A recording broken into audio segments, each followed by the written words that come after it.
Hello, and welcome to the 5th lesson in the PLNAR tutorial.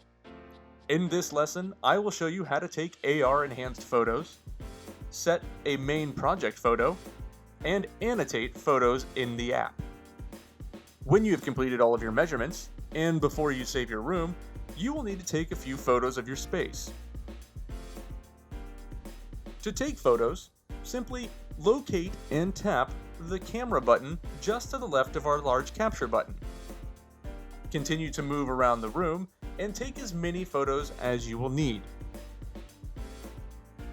When you have saved your project, open up the project summary and you can see your photos at the bottom. To set a main project photo, simply tap the photo you wish to be the main one for your project, tap the room name, and then scroll up to the phrase Project Summary. Hit Done to set the main project image.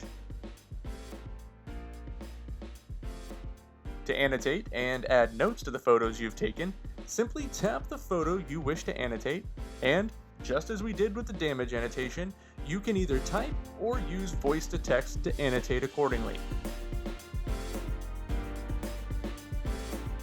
You have now finished this lesson in the PLNAR tutorial.